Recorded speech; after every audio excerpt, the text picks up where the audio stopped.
but they had to get me back there fast because my husband was asking. He was also asking if they could preserve my tube. She said, I don't know. All they know is that they saw a bunch of free fluid in the emergency ultrasound, and they just needed to get me back there. Plus, they were losing me. So, and I even felt myself slipping. I've never been so close to death that I ever remember. It was so scary. And I just immediately, honestly, just started forgiving everybody. I was like, I'm sorry. God, like, I forgive everybody. I don't want to go to hell. Well, anyway, I'm scared. I can tell my husband was scared. I had heard that my kids were scared, and I pretty much knew they were because they came down with my husband. Um, anyway, when I came out, I remember like my first words being, um, that lady lied. That doctor lied. She said everything was okay. I'm so mad at her. I'm so angry. Why would she lie to us? I'ma sue her. I'ma sue her. And and I'm mad, especially when they tell me that they weren't able to save my tube. That was my last freaking tube. And we just paid about $8,000 to get that tube untied. Like, and I gave you all the precautions. I said, I tried to take all the precautions. Like, hey, we need to do this follow-up ultrasound. I need you to catch this. Y'all should have been looking at my tubes. I was so pissed off.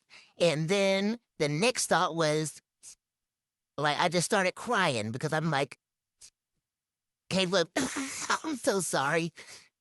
You gotta leave me now. Like, I'm sorry, I can't give you a baby.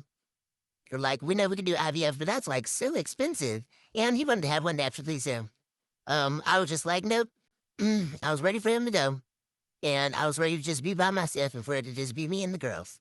A week later, we go to a follow-up, and no, sorry. Day before, I went to the emergency room because I was still feeling pretty sick after this surgery, and I'm like, I don't know what's going on, but I'm still cramping really bad, and I still feel very nauseous, and I'm not feeling good. They did a CAT scan with dye, and they were like, well, we see some remnants of, like, some endometrial fluid down, not endometrial. We see some remnants of, the pregnancy down there, basically. Uh, just talk to your doctor about taking some medication so we can dissolve, those remnants. And then they gave me some hydrocodone, which I didn't end up taking, thank God. But and they sent me home, and they made sure that I had enough refill of my nauseous medication.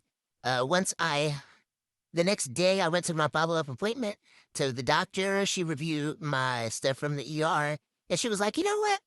I just, before I give you this medication to dissolve, the extra remnants from the pregnancy, I would like to do an ultrasound and just check on things, because I don't know, it's just kind of weird. Like, it's weird that you're still having, like, signs of pregnancy, and then not to mention my HCG levels were still, like, pretty high the day before, and she was like, they shouldn't be that high. And I was like, okay, like, I don't care. I didn't care about anything. I'm like, whatever, do whatever you gotta do. And then we get to that part,